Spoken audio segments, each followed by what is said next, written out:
Section 32 of NMC Act. What is the significance of it?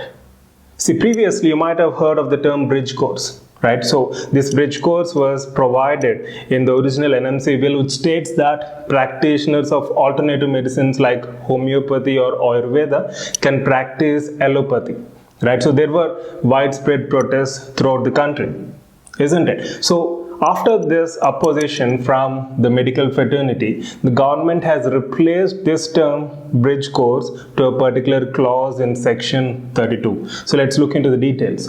So in the earlier version of NMC Bill 2018, doctors and health practitioners opposed the proposed bridge course, which allowed practitioners of alternative medicine such as homeopathy and Ayurveda to practice allopathy.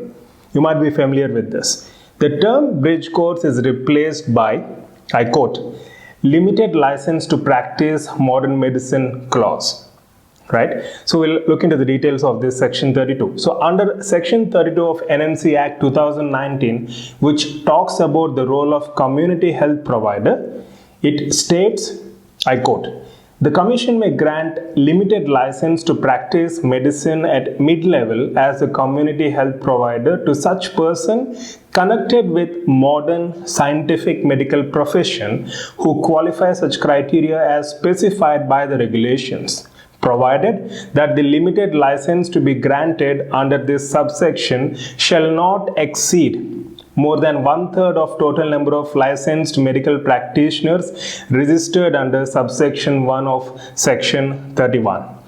And section 31 of the Act pertains to maintaining a national register of all the recognized medical practitioners to be maintained by Ethics and Medical Registration Board.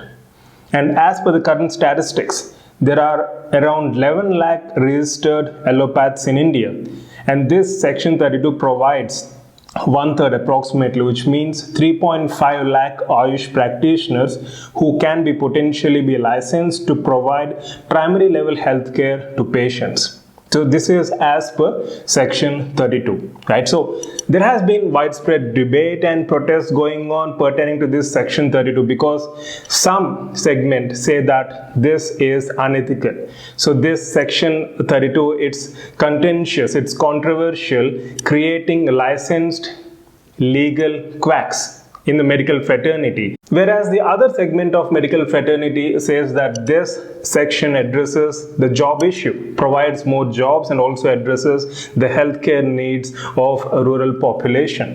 So it's high time that we discuss and debate on this particular issue. What do you think? Do you think that this particular clause or section really provides licensed registered quacks?